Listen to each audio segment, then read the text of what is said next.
পলাশী দেবীর মেয়ে কবিতা তার মায়ের সঙ্গে দেখা করতে এসেছিল এবং বসে বসে মায়ের সঙ্গে গল্প করছিল। মা, এবারের কুলের আচারটা তো বেশ ভালোই করেছিলে। জানো, আমার শ্বশুর বাড়ির লোকজন কত নাম করছিল। আমার তো এসব শুনলেই মন ভালো হয়ে যায়। আমিও বললাম, আমার বাবা মা সবসময় মেয়ের বাড়িতে তার সম্মান বজায় রাখতে জানে। তুমি বলো তো, আজকালকার যুগে এরকম কোথায় দেখতে পাওয়া যায়? বাবা মায়েরা মনে করে মেয়েকে বিদায় করে দিয়ে তাদের সমস্ত দায়িত্ব কর্তব্য শেষ হয়ে গেছে। তা যা বলেছিস, আজকালকার যুগে আর দেওয়া নেওয়া রীতিই নেই।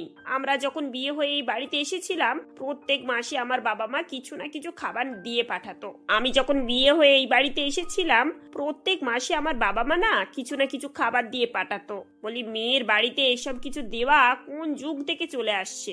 সত্যি বলতে এগুলো দেখতে বেশ ভালোই লাগে। বলি, মেয়ের বাড়িতে এসব কিছু দেওয়া কোন যুগ থেকে চলে আসছে? সত্যি বলতে এগুলো দেখতে বেশ ভালোই লাগে আর শুনতেও। তবে এখন আর এইসব কেউ শুনছেই না। ওই বিয়ের সময় যা একটু আধটু মিষ্টি দেওয়া নেওয়া হয়, তারপরে সব বন্ধ। তবে তোমাকে আর বলছি কি মা, আমাদের বাড়িতেই তো দেখো না, আমার বড় জায়ের বাপের বাড়ি থেকে কি নিয়ে আসে বলতো? ওই খুব জোর কখনো কখনো একটু আধটু মিষ্টি কিনে পাঠায়, আবার কখনো কখনো নামমাত্র কিছু ফল, এছাড়া আর কি। তারপর আমাদের বৌদিকে দেখো না, দাদা বিয়ের পর বৌদির মা গুনে গুনে মনে হয় ওই 4-5 বার জিনিসপত্র পাঠিয়েছে। কি গো বৌদি, তুমি বলো তো, তোমার বাড়ি থেকে শেষে কি এই বাড়িতে এসেছিল? মা, তোমার মনে আছে? না না, আমার ওইসব কিছু মনে নেই। আমি দুপুর বেলা কি রান্না হয় তাই রাতে ঠিকভাবে বলতে পারি না। আর এইসব কথা কি করে মনে রাখবো বলতো? পলাশী দেবীর কথা শুনে তার ছোট মেয়ে সবিতা বলে, মা, বাবার সাথে ঝামেলা করার সময় তো তুমি 20 বছর আগের ঘটনা ঠিক পাই টু পাই বলে দাও, আর এখন বৌদির বাড়ি থেকে এ বাড়িতে কি এসেছিল সেটা তোমার মনে নেই? এই, তুই কি বলতে চাইছিসটা কি? বাবার সঙ্গে থেকে থেকে পুরো বাবার মতোই হয়ে যাচ্ছিস। সারাক্ষণ মায়ের পেছনে লাগা আর মায়ের ভুল ধরা, এছাড়া কি তোর বাবার আর কোনো কাজ আছে? আহা, কাজ থাকবে না কেন? অনেক ভালো ভালো কাজ আছে মা। আসলে তুমি প্রসঙ্গটা টানলে তাই বললাম। আচ্ছা শোনো বড়দি, আমি বলে দিচ্ছি, বৌদির বাপের বাড়ি থেকে এই মাসখানেক আগেই অনেক পিঠে পুলি এসেছিল। তোমার শ্বশুর বাড়িতে সব থেকে বেশি পাঠানো হয়েছে। খেয়ে দিয়ে তোমরা বৌদির ফোনে তো একটা থ্যাংক ইউ পর্যন্ত বলে পাঠাও। খেয়ে দিয়ে তোমরা বৌদিকে ফোন করে একটা তো থ্যাংক ইউ বলনি। উপরন্তু আমি শুনেছিলাম নাকি তুমি তোমার শ্বশুর বাড়িতে বলেছো এইসব খাবার তোমার বাপের বাড়ি থেকেই ডাইরেক্ট এসেছে।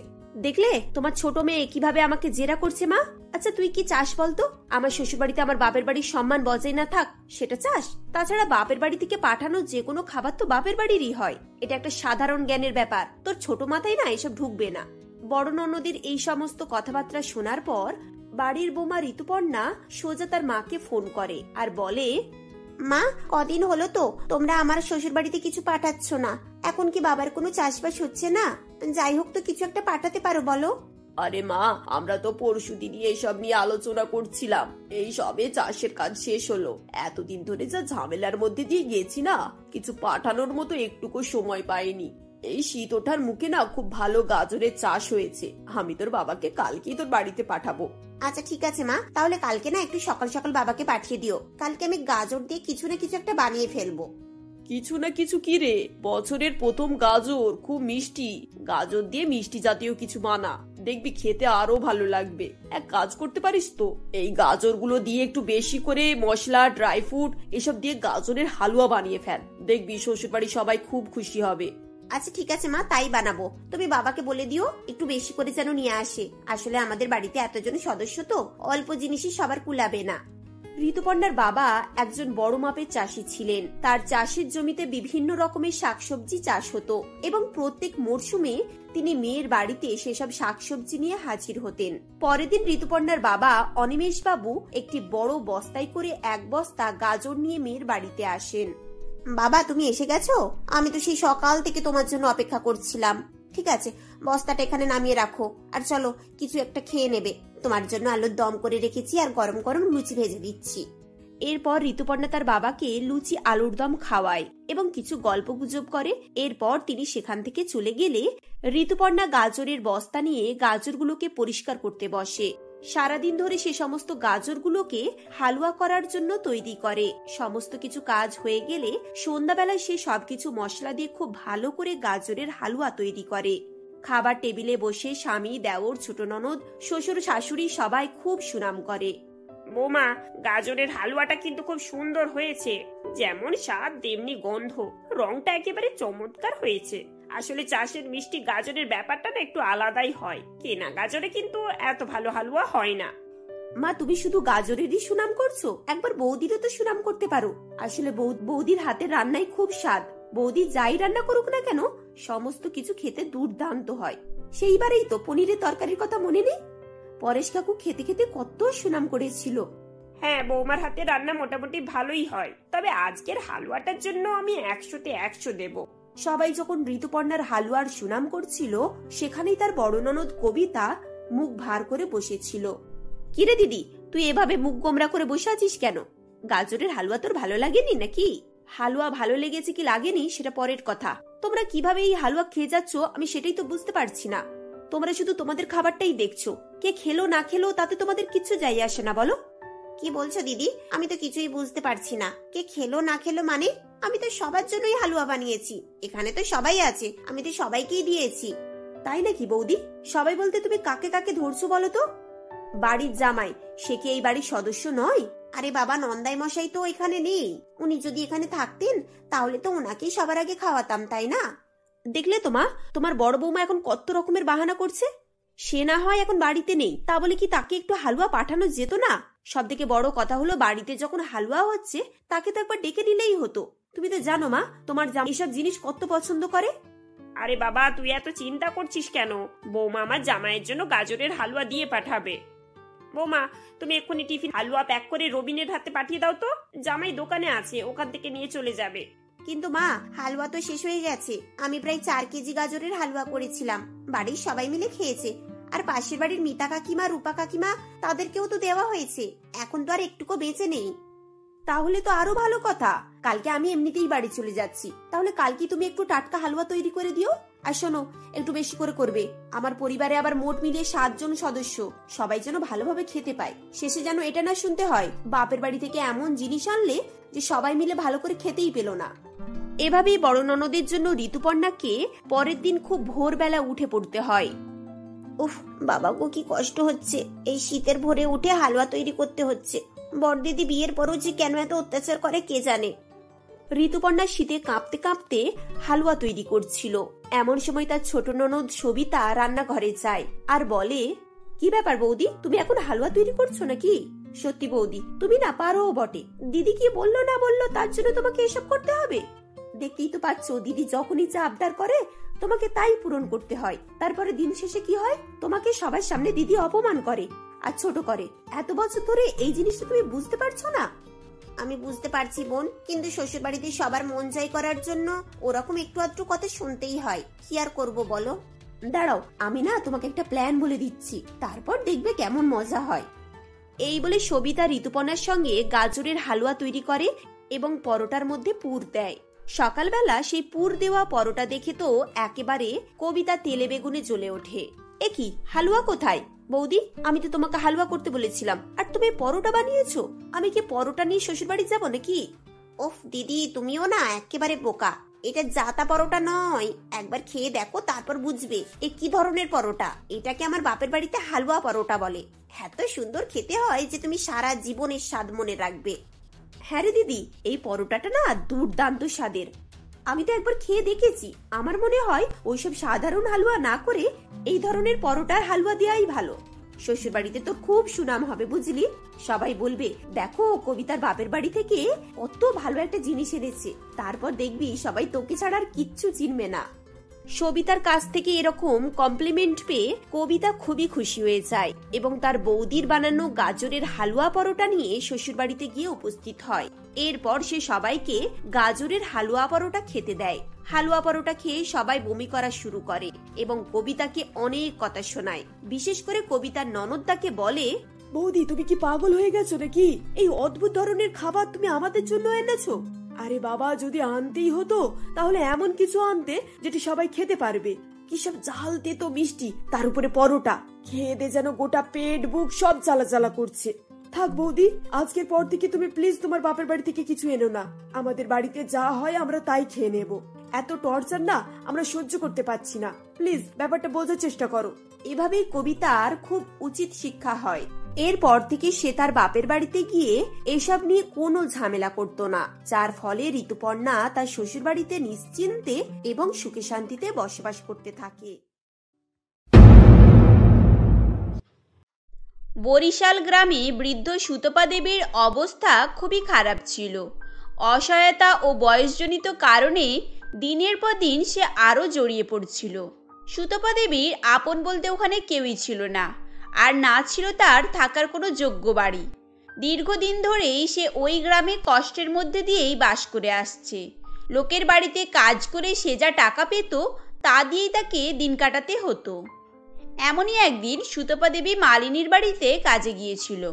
তখন, এই যে বা মালিনী, আবার এই মাসের মাইনেটা একটু তাড়াতাড়ি মিটিয়ে দিলে ভালো হতো। আরে ভারী মুশকিল তো, সকালে কাজে আসতে না আসতেই টাকা চাইছো কেন? কি হয়েছেটা কি? এই মাসে কি আমরা বাড়ি ছেড়ে পালাবো নাকি যে সকালে এসেই আগে টাকার কথা বলছো? না রে মা, আমি সে কথা বলিনি। তোরা বাড়ি ছেড়ে পালাতে যাবি কেন?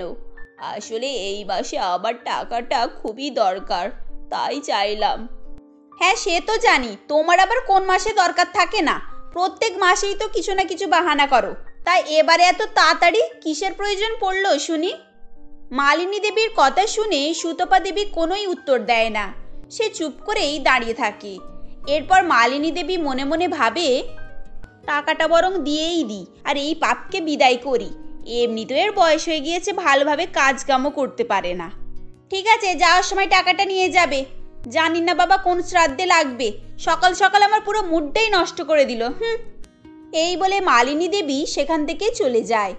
এরপর সে তার কথা অনুযায়ী কাজের শেষে সুতপা দেবীকে টাকাটাও মিটিয়ে দেয়। এরপর সুতপা দেবী খুশি মনে সেখান থেকে তার বাড়িতে চলে আসে। এভাবেই সেদিনটা কেটে যায়। পরের দিন, এই যে মাসিমা, কাজের টাকা চাওয়ার সময় তো সকাল সকাল চলে আসো, আর কাজে আসার সময় এত দেরি হয় কেন? তোমার কি কাজ করার ইচ্ছা নেই নাকি? না রে মা, আসলে সেটা ব্যাপার নয়। আমি একবার ওই এয়ারপোর্টে গিয়েছিলাম, তাই আসতে একটু দেরি হয়ে গেল। কি, এয়ারপোর্টে গিয়েছিলে? তাই এই বয়সে কি মরার আগে প্লেন দেখার ইচ্ছে যাচ্ছে নাকি যে সকাল সকাল এয়ারপোর্টে গিয়েছিলে? না রে মা, প্লেন দেখার জন্য যাইনি। আসলে আমি প্লেনের টিকিট কাটতে গিয়েছিলাম, আর ওই জন্যই তো আমি কাল তোর কাছ থেকে টাকা নিলাম। সুতপা দেবীর মুখে প্লেন চড়ার কথা শুনে ওখানে উপস্থিত মালিনী দেবী ও তার স্বামী মহেশবাবু চমকে ওঠে। ও মহেশবাবু বলে, আরে সে কি বলো মাসিমা, তুমি বিমান যাত্রা করবে মানে? শুনেছি বৃদ্ধ বয়সে মানুষ তীর্থযাত্রা করে, কিন্তু তুমি শেষে কিনা এরকম শখ করে রেখেছো। আরে বাদ দাও তো ওইসব মানুষদের কথা, ওই জন্যই তো এদের অবস্থা এরকম। এদিকে খাবার জোটে না, তাদের আবার ফুটানি আছে। হে ঈশ্বর, এবারে আমি এদের কিভাবে বোঝাই যে আমি কেন বিমান চড়তে চাইছি? না, এদেরকে কিছু বললে হবে না। যতক্ষণ না আমার পরিকল্পনা সার্থক হচ্ছে আমি কাউকে কিছুই বলবো না। ওহ মালিনী, তুমি একটু বেশিই কথা বলো, বাদ দাও না, ওনার হয়তো মরার আগে এটাই ইচ্ছা ছিল। আচ্ছা মাসিমা, কোথায় যাবে আর কোন দিন ফ্লাইট বুক হলো সেটা তো বললে না। মহেশবাবুর কথা শুনে সুতপা দেবী তার হাতে থাকা এরোপ্লেনের টিকিটটা দেখায়। টিকিটটা দেখার পর মহেশ বলে, আরে এ তো মুম্বাইয়ের ফ্লাইট, আর ওই দিন আমিও ওই একই ফ্লাইটে মুম্বাই যাচ্ছি। ওহ, তোমার আবার কি হলো? তুমি কি সেদিন এই ভিখারিটিকে সঙ্গে করে নিয়ে যাবে নাকি? আর এই যে, তুমি যখন টিকিট কেটেছো তাহলে নিশ্চয়ই তুমি সব কিছু জানো। এখন এখান থেকে যাও আর গিয়ে বাড়ির সব কাজ করো, বুঝেছো? মালিনী দেবীর কথা শুনে সুতপা দেবীর মন খারাপ হয়ে যায় ও সে তখন সেখান থেকে চলে যায়। এভাবেই বেশ কিছুদিন সময় অতিবাহিত হয়ে যায়। অবশেষে সুতপা দেবীর বহু আকাঙ্ক্ষিত বিমান যাত্রার দিন চলে আসে। তাই সেদিন রাতে তার চোখে ঘুমই আসছিল না। তখন, এই রে, যা মুশকিল করেছে, সেদিন মহেশবাবুকে ফ্লাইটের সময়ই জিজ্ঞাসা করা হলো না। এতে করে আমার আবার যেতে দেরি হয়ে যাবে না তো? না, আমি বরং এখনই একবার মহেশবাবুর কাছে যাই। সুতপা দেবী এভাবেই মনে করে সেদিন তাড়াতাড়ি ঘুম থেকে উঠে পড়ে ও সে বাড়ির কিছু কাজ না মিটিয়েই মালিনী দেবীর বাড়িতে চলে যায় ও সেখানে গিয়ে মালিনী দেবীর দরজার বেল বাজাতে থাকে। তখন, ওহ মালিনী, এখন এত সকালে আবার কে এলো? তুমি গিয়ে একবার দরজাটা খুলে দেখো তো। দূর বাবা, আমার বিছানা থেকে উঠতে মন যাচ্ছে না। তুমি বরং গিয়ে দেখো। আমার মনে হচ্ছে তোমার বন্ধুরা তোমাকে জগিং করার জন্য ডাকতে এসেছে। আরে বাবা, এই রাত 3টের সময় কিসের জগিং? এখন তো অনেক সময় বাকি আছে। ওরা কানা নাকি যে ঘড়ি দেখেনি? আচ্ছা ঠিক আছে, আমি গিয়ে দেখছি। এই বলে মহেশ ঘুম চোখ নিয়ে দরজা খুলতে যায়, কিন্তু দরজা খুলে তখন সুতপা দেবীকে সেখানে দেখে মহেশ অবাক হয়ে যায় ও সে বলে, আরে মাসিমা, তুমি এত রাতে এখানে এসেছো যে? বাড়িতে কোনো বিপদ টিপদ হলো নাকি? এখন তো ঘড়িতে রাত 3টে বাজে। কি রাত 3টে বাজে? আমি আসলে চোখে ভালো দেখতে পাই না তো, তাই ভেবেছি এখন সকাল হয়ে গিয়েছে। তা বাবা, এসেছি যখন ভালোই হয়েছে। এই আমার বিমানের টিকিটটা দেখে বলো না, কটাই ফ্লাইট আছে? ওহ বাবা, এ কি মুশকিলে পড়লাম। আমি কেনই বা সেদিন আমার ফ্লাইটের কথাটা বললাম কি জানি। দাঁড়া, আমি একে মজা দেখাচ্ছি। মাসিমা, তোমার ফ্লাইট তো 1 ঘন্টা পরেই আছে, তুমি তাড়াতাড়ি চলে যাও। আর শোনো, এখন আমার খুব ঘুম পাচ্ছে, তাই আমাকে বিরক্ত করো না প্লিজ। মহেশের কথা শেষ হতে না হতেই সুতপা দেবী তাড়াহুড়ো করে সেখান থেকে চলে যায়। সেখান থেকে এয়ারপোর্ট বেশ কিছুটা দূরত্বে ছিল, কিন্তু সুতপা দেবী কোনো কিছুর পরোয়া না করেই হাঁটতে থাকে এবং সে কয়েক ঘন্টা পরই এয়ারপোর্টে পৌঁছে যায়। তখন সুতপা দেবীর পরনে নোংরা ময়লা কাপড় ছিল, তাই এয়ারপোর্টের গেটে পুলিশ তাকে দেখে বলে, এই যে মাসিমা, ওখানে কোথায় ঢুকে যাচ্ছ? ওখানে এয়ারপোর্ট, কোনো ভিক্ষা করার জায়গা নয়, বুঝেছো? না বাবা, আমি ভিক্ষে করতে আসিনি। আমি এখানে মুম্বাইয়ের ফ্লাইটে উঠতে এসেছি। কি, মুম্বাইয়ের ফ্লাইট? কিন্তু সে তো সকাল 8টায়। এই যে আমাকে গুল মারছেন, কই দেখি আপনার টিকিটটা দেখান। পুলিশটির কথা শুনে সুতপা দেবী তার হাতে থাকা টিকিটটা তখন দেখায়। টিকিটটি দেখে পুলিশটি অবাক হয়ে যায়, কারণ সেটি সত্যি সত্যি একটি প্রযোজ্য টিকিট ছিল। এরপর পুলিশটি সুতপা দেবীকে ভিতরে ঢুকতে দেয়, কিন্তু মুম্বাইয়ের ফ্লাইটের সময় তখনও অনেক বাকি ছিল, তাই সুতপা দেবীকে বেশ কয়েক ঘন্টা অপেক্ষা করতে হয়। অবশেষে সময় হয়ে গেলে সুতপা দেবী সত্যি সত্যি এরোপ্লেনে উঠে পড়ে। তখন, এক্সকিউজ মি ম্যাডাম, আপনি একটু আমার পাশ থেকে উঠে যান। আপনার নোংরা কাপড় থেকে দুর্গন্ধ বের হচ্ছে। কিন্তু এয়ার হোস্টেস তো আমাকে এখানেই বসতে বলল, আর আমার কাছে টিকিটও আছে। টিকিট আছে বলে কি আপনি আমার মাথায় উঠে পড়বেন নাকি? টিকিট তো আমাদের কাছেও আছে। এখন যে আপনাকে এখানে বসার কথা বলেছে, আপনি তার পাশে গিয়ে বসুন। ননসেন্স কোথাকার। এই যে স্যার, আপনি এই ভিখিরিকে নামানোর ব্যবস্থা করুন।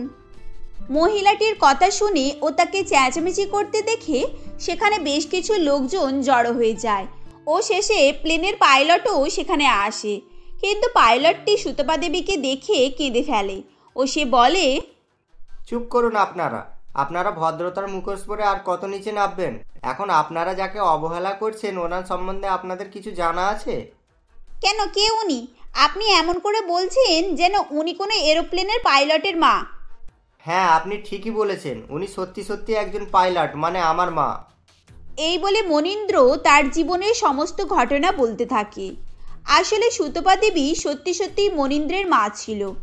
অনেকদিন আগে মনীন্দ্র তার মাকে নিয়ে বরিশালে ঘুরতে এসেছিল, কিন্তু জনবহুল বরিশালের মেলায় সুতপা দেবী হারিয়ে যায়।